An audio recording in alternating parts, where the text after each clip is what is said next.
All right, here we go. 1 Corinthians 14. Pursue love and desire spiritual gifts, but especially that you may prophesy. So I think actually that this is the prophecy is probably the greatest gift. In the last chapter, he was talking about desiring. We'll go back quickly.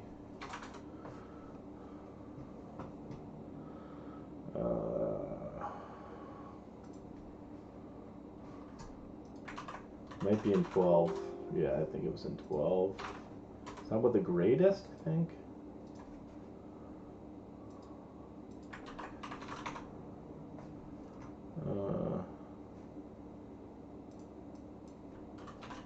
Desire the best gifts. What does best mean? Greater. So I think maybe this is answering our question where I was kind of unsure because I haven't studied this in depth in a long time, but I have studied it in depth before.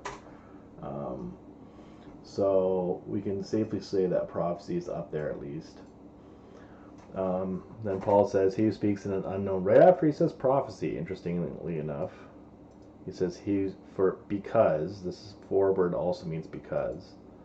He who speaks in an unknown tongue does not speak to men but to God, for no one understands him. However, unknown language means another, or tongue means another language, sorry. In the Spirit he speaks mysteries. But he who prophesies speaks edification and exhortation. This is like encouragement and comfort to men. He who speaks in a tongue edifies himself. This word edify is like recharge, building a building, like building. How it constantly says, in previous chapters, Paul was saying, you are the temple. So this edify word is like building the temple.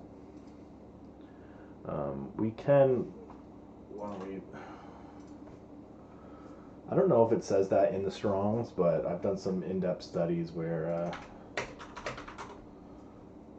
that comes out. I'm just gonna look quickly. Yeah, it does say building, architecture. You can look here, structure. It does speak to building a building, even, and then it makes sense when you know that the body is a temple. He who speaks in an unknown tongue builds his own building, his temple. But he who prophesies builds the church. So that's a group of buildings, because the church is the believers. All the believers is the church. It's at the assembly. So I wish you all spoke with tongues, but even more that you prophesied. So he's saying, not saying this is bad, he's saying it's good, and this is even better. And he does say that they're kind of tied. So we'll keep going. He who prophesies is greater than he who speaks with tongue, unless indeed he interprets, that the church may receive edification. Now, he's kind of hinting here that it's possible to interpret tongues. Now, that's another spiritual gift. Tongues no one can understand. It's like a mystery language, heavenly language. Chapter 13 suggests that it's sometimes a language of the angels. If I come to you speaking with tongues, this is just other languages. It's not a crazy word. Tongues seems weird, but this is how they talked back in the day.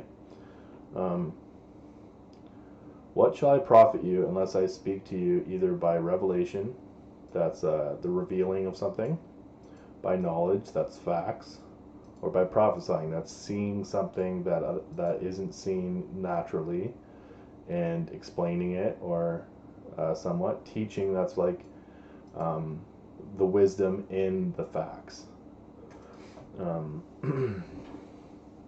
Even things without life, whether flute or harp, when they make a sound, unless they make a distinct Distinction in the sound. Sorry, I thought this said distinctive before, but how will it be known what's piped or played?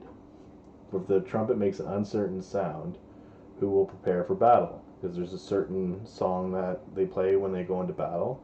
It's like you've seen it in the movies, I'm sure. I'm not going to try to do it with my voice, but so likewise you, unless you utter by the tongue words easy to understand, how will it be known what is spoken? So this is a summary of this is basically that he's trying to get through to the Corinthians. This isn't quite clear, at least yet, but that so the problem here is that they're speaking in tongues at church, and Paul is trying to get through to them that it's pointless when no one can understand what you're saying, and he's saying that tongues edifies yourself, but prophecy edifies the church. Prophecy is understandable. Okay, so basically he's saying he's trying to dial back the Corinthians being a bit crazy. They're now this is a new thing in this church, and some people can see it as like a spiritual badge, like look how spiritual I am. This doesn't seem to really happen outside of church settings. It tends to be at church settings. There's kind of a competition. You have competitions in all, like in your workplace and whatever, and people want to establish a hierarchy that they're high up on the hierarchy, right?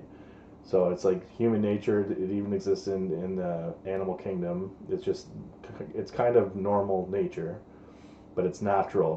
That's not a spiritual thing really. In the spirit realm, less is more. So like being low is high. Jesus was a servant, right? So basically Paul's trying to remember he told them they were carnal at the start of the Corinthians, at the start of the epistle. So he's trying to get some wisdom to prevent them from being so carnal.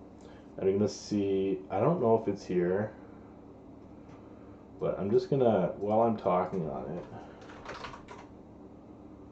no. Well, I want to find the exact, yeah, it is in 14. So we'll go back. I'm just going to skip down briefly because I'm making the point now and I don't have to read it word for word. If the whole church comes together in one place and all speak with tongues, and someone comes in who's uninformed about what tongues is, or unbelievers, will they not say that you're out of your mind? Because you're speaking a language that no one understands, and then you have a group of people that are doing it. No one can understand what's going on. It looks like you're a bunch of crazy people, okay? And the Pentecostal church in the modern time does have a bit of an issue with this, where they also see it as a badge because not everyone speaks with tongues.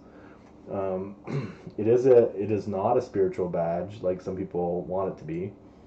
I will say that it is a gift that's to all people by faith. So it doesn't say that you're better than someone else just because you received the gift. Now, that's what they think though, because they're, like I was saying, they're trying to establish this hierarchy of how great they are spiritually, and they're coming to church and they're speaking in tongues and no one can understand them. People, and someone that's not saved comes in and they think they're crazy and they go home. And Paul's saying this is not good. Okay? We'll skip back up. Okay, so this is where we left off.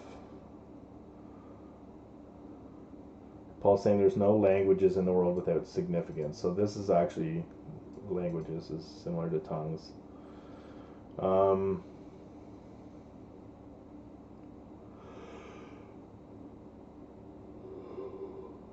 If even so, since you're zealous for spiritual gifts, let it be for edification. So he's saying if you're not prophesying to the church, which is what he said edification is. There's other forms of edification, but basically when it comes to spiritual gifts, prophecy is useful in a church setting, tongues not so useful.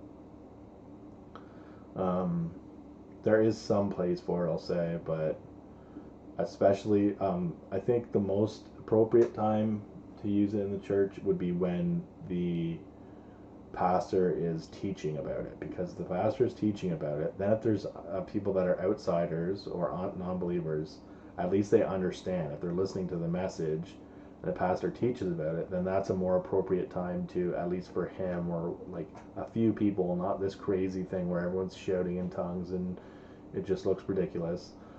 But biblically, that would be a more relevant or appropriate time, because then those people at least won't think you're crazy if you explain it first. But if they just show up and it's the first thing you're doing, everyone's shouting in tongues and nothing makes any sense and they don't know what's going on, they're either going to leave or think you're crazy or whatever, and it's not helpful. So anyway, so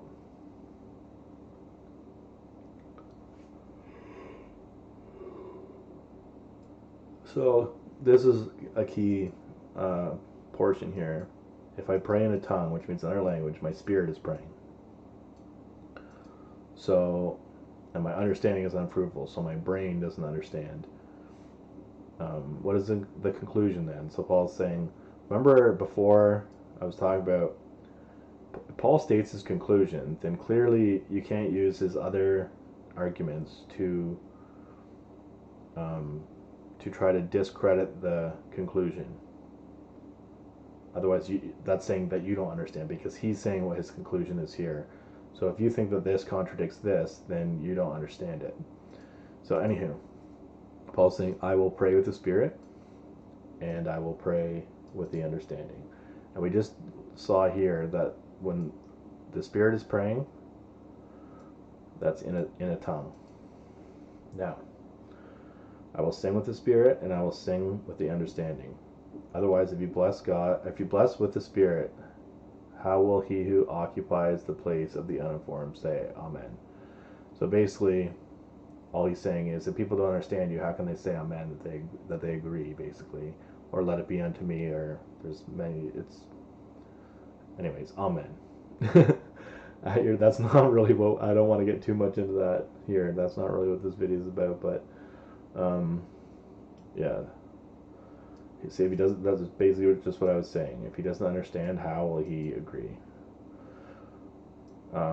So when you pray in a tongue, you give thanks well, but the other is not edified. You are edified, but the other is not, because they can't understand.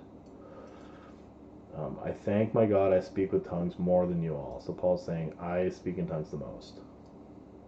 Some people think this means more than all of you put together. Yet in the church, I would rather speak 5 words of understanding that I may teach others also, than 10,000 words in a tongue. So he's saying, when I'm not at church and I'm by myself, I'm praying in tongues.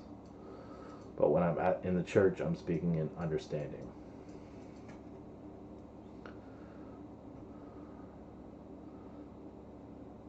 So now he's saying again, don't be children. You're acting like children, basically. Remember I was talking before, they're all yelling and trying to show how spiritual they are by speaking in tongues. It's not helpful.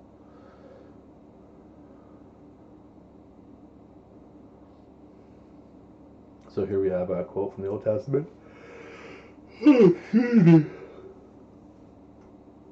Now this can be quite confusing, actually, because therefore tongues are a sign not for those who believe, but to unbelievers.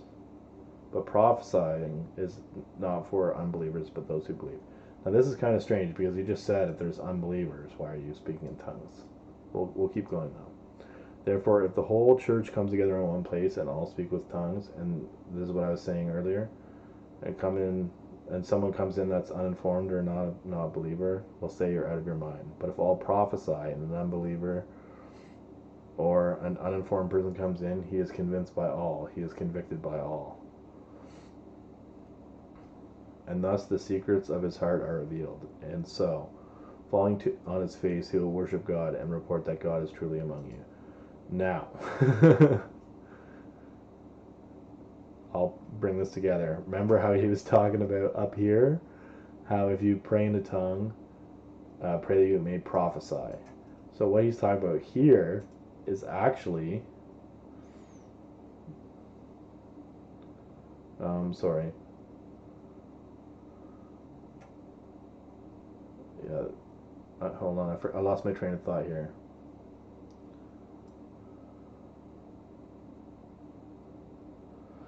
Okay, so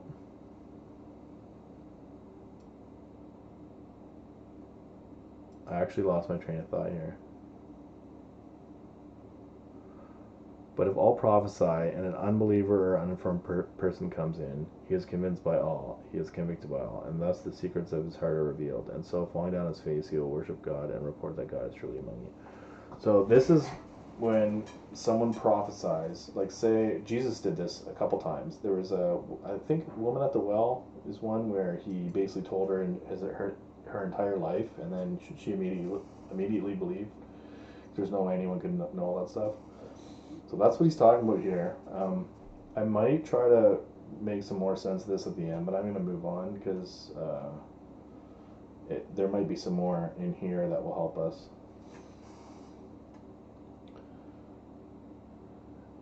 When you come together, each of you has a song, each a teaching, a tongue, a revelation, interpretation.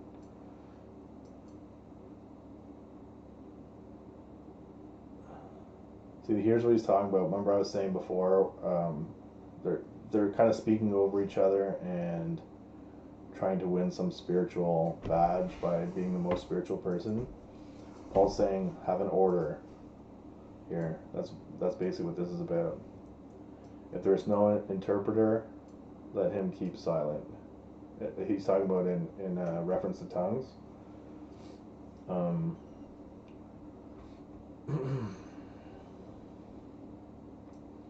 When it comes to prophecies and judging, this is because, excuse me, for the same reason that some people just want a spiritual badge, so they want to be a prophet. The judging part is that you can actually, if someone claims to be a prophet and what they're saying doesn't make any sense, it should generally be the pastor or an elder or something. That's like, yeah, that's not right. If they say, like, let's say they say God hates you, God's mad at you, they can be like, that's ridiculous, that's not biblical, that's not true, you're a false prophet, etc. So that way, that's an important thing because you don't want random people saying gibberish basically or nonsense and claiming to be prophets.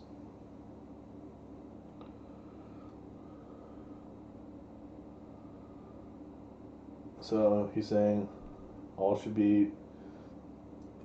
should learn and be encouraged when there's prophecy. Now, I will say that I do have some respect for. I think it's better to have none of this than to have just chaos and nonsense. And there's some churches that basically don't have any of this going on, and they do look more sane than the ones that don't, or the ones that have just chaos and people saying nonsense. But I will say, this is here for a reason in the Bible, and that's because ideally, even greater than the church that has no prophets or no prophecy and spiritual gifts operating the church, the mature church that has them operating effectively and respectfully and in order and all in one accord for edification and basically what Paul's trying to teach them here, that's the ideal situation. It's better than having no spiritual gifts.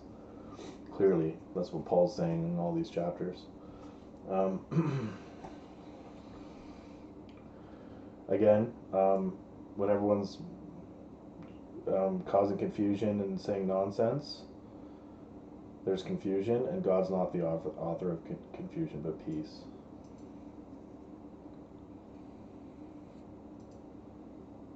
Now, note here, don't let this get you. They're just following the law. So, they were allowed to have women in that time under Paul's authority. Women were permitted to speak, and they were permitted to have leadership roles in the church. I think Priscilla and Aquila Priscilla, I think, is one, and there was one in Acts. It's not as common because like culturally then it was more common for men to do this, but in this specific instance, the law there's a law here that is, if it's a public meeting, there's a law saying that women aren't to. So they're just following the law. Women aren't to lead, basically.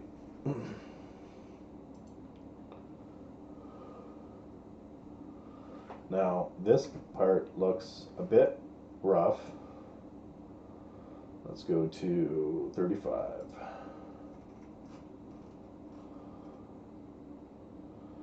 I would say, for the same thing here,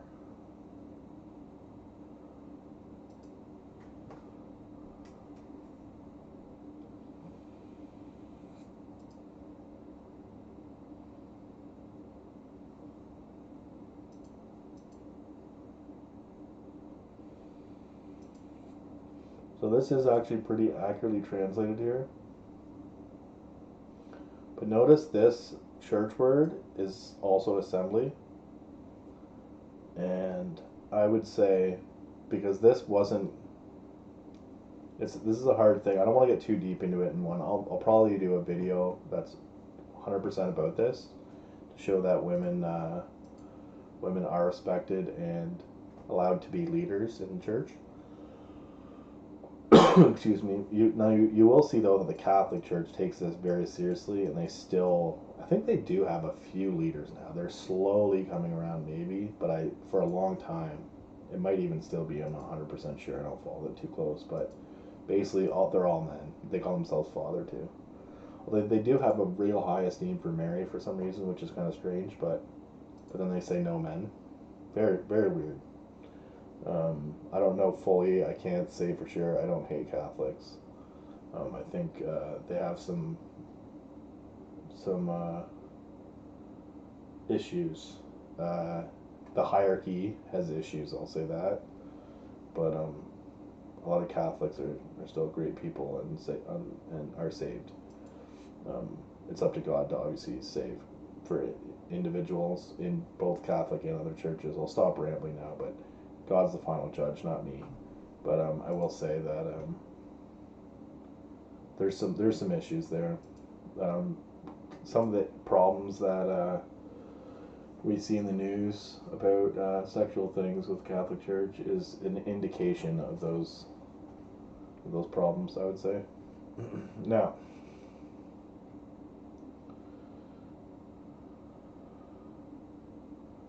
if anyone thinks himself to be a prophet or spiritual, let him acknowledge that the things which I wrote to you are the commandments of the Lord. But if anyone is ignorant, let him be ignorant. So,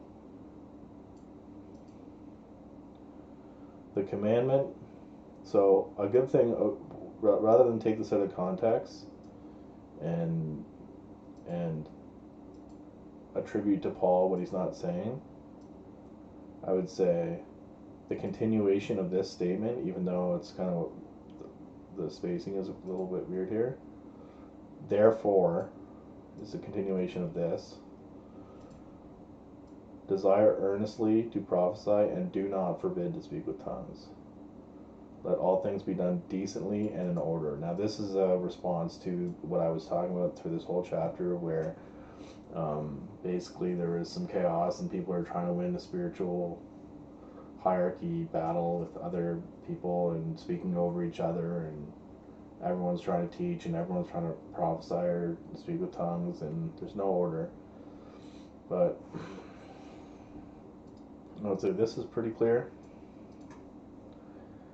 and I do want to address the women thing. I kind of don't want to leave it like this, because I will pray in tongues briefly here, just because I've been talking about it.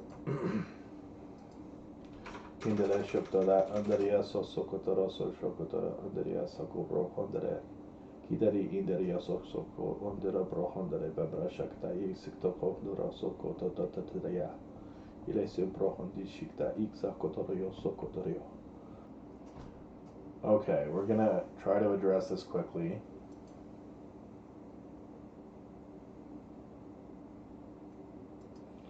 First, I want to say that this could be referring to a single woman. I'll note that your is added. Let a woman keep silence. There might have been one or a few women that were causing some commotion. Maybe they were, some marriages we get some spats going on. This might have been happening at church when her husband was trying to teach or something like that. In context, that would make sense, and it would be kind of. I think we would even still agree today that if there was a man that was teaching. Now, remember, the law here says that women aren't supposed to speak in public gatherings, like as speakers. So let's say we have a church gathering here, and there's a man trying to teach something, and then his wife starts piping up and causing commotion and speaking down to him. Even today, that would be considered extremely rude, and we think that's what's going on here. I think that's what's going on here, and Paul's speaking against that. It's notable that there was women apostles, women pastors. Two of them are in Romans. I brought up this because it's a nice summary, so we don't have to flip around too much. Romans 16, there's two examples. I already looked at one, Priscilla, but I forgot about Phoebe. And then we have Junia, who's an apostle. And I can't remember what chapter he's talking about here. Is he still talking about, maybe talking about Acts? I think he's talking about Acts here. You can look up Eddie Hyatt, and he has books on women, and then he's got all kinds of different reasons here why some stuff is taken out of context when you look at it like this, it can look worse than it actually is.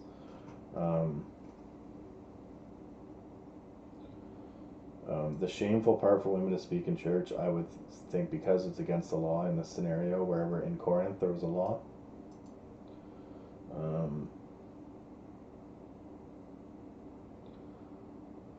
Decently and in order is key. Yeah. I'll add this just to drive home the point about sometimes they referred to a woman as woman, and it wasn't. It was Jesus turning water into wine. He actually said it to his mother. That's how they talk there. You know how we say man a lot? Like, hey man, how's it going? They kind of had that with women too. In this culture, they spoke like that. Jesus was not denigrating his mother, or I don't know if that's the right word, but he was very respectful to his mother. That's actually, honor your mother and father is one of the 10 Commandments, and although we don't follow the 10 Commandments still, that I would say that is still a thing in the New Testament, that one. Keeping the Sabbath is different because we have constant Sabbath in Jesus. He's the rest. He provided us the rest, so it's a constant spiritual rest. So there's some differences there, but as far as honoring your father and mother, I would say definitely Jesus did that because he kept the 10 Commandments. So this wasn't a dishonor back then, calling a woman. I guess I'll leave it at that. I'm sorry that this is a bit confusing, but we have some translation oddities here. Like, this is not even there. This is all added. So in conclusion, Jesus honored women. Jesus had women following him, the Marys and stuff like that. He was not. Paul also honored women in some places. This was a specific situation that Paul was talking about, and there was different laws back then. So thank you very much, and thanks for listening.